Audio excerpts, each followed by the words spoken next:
Taken from the StarAdvisor.com website, and I quote, Monument Valley is part of the Navajo Nation Reservation, a 640-mile drive from Los Angeles, 175 miles northeast of Flagstaff, Arizona, and about 25 miles north of the sleepy town of Kayenta, Arizona. The valley's most famous mesas, buttes, and spires stand within the boundaries of the tribal park. You should know, however, this is no national park. Instead of the National Park Service infrastructure, you will find a 17-mile dirt road looping through the valley's most admired landmarks, a dozen or more jewelry stands and souvenir stands, 2 hotels in the immediate neighborhood, and no alcohol on their menus. To leave the main road, which we suggest, you should hire a Navajo guide. Whitey's World uses Golding's Lodge, which are fantastic. You may notice a weather-beaten trailer, perhaps neighbored by a round of earthen mounds. These are private homes and traditional hogans, without electricity or running water, that house a handful of Navajo families that have lived here for generations.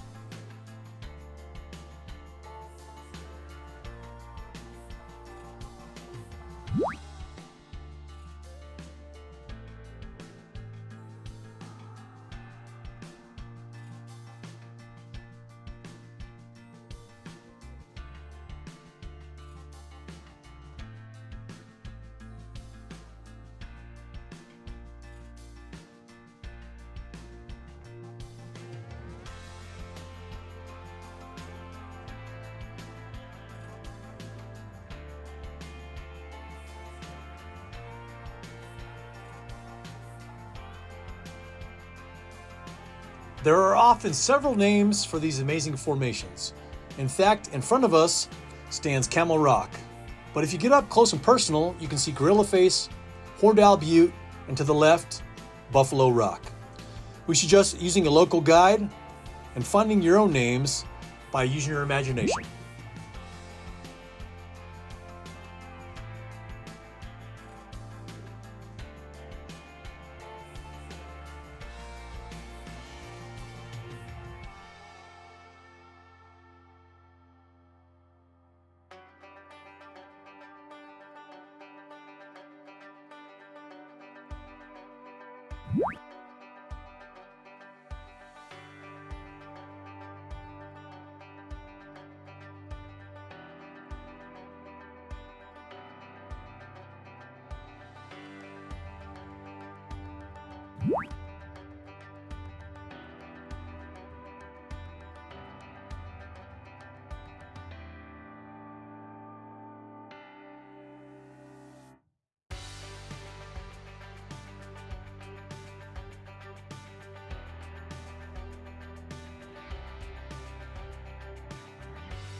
Taken from the IndianTraders.com website, and I quote, the Sweat Lodge is an important cultural tradition in some Native American nations.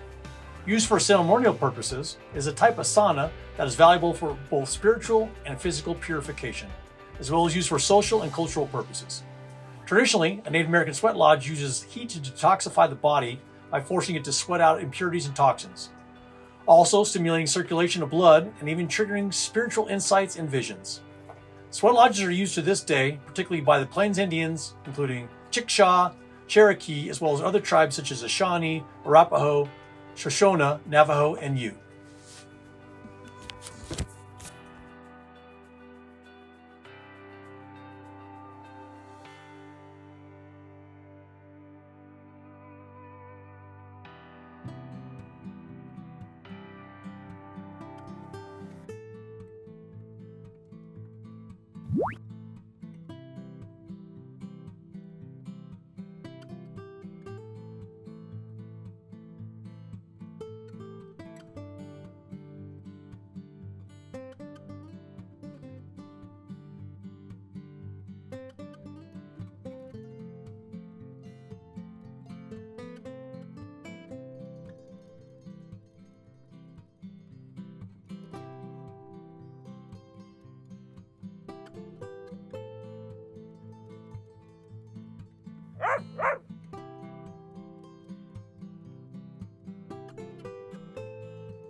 taken from the Lejeune.Marines.mil website, and I quote, Marine Corps Base Camp, Lejeune, North Carolina. On July 28, 1982, President Ronald Reagan declared Proclamation 4954, creating National Navajo Code Talkers Day and shedding light on a little-known group who played a critical role in the Pacific during World War II. The Code Talkers were U.S. Marines who spoke Navajo, a native language fluent to the area, and Japanese codebreakers were unable to decipher. According to the Department of Naval History Center, the story begins with Philip Johnson, the son of a missionary to the Navajos and one of the few non-Navajos who spoke their language fluently, developed an idea to use Navajo to secure communications. Johnson, raised on the Navajo reservation, was a World War I veteran who knew the military searched for a code that would withstand attempts to decipher it. In 1942, Johnson met with Marine Corps Major General Clayton B. Vogel, the commanding general of the Amphibious Corps Pacific Fleet, and their staff to convince them the Navajo language's value as a code. End quote.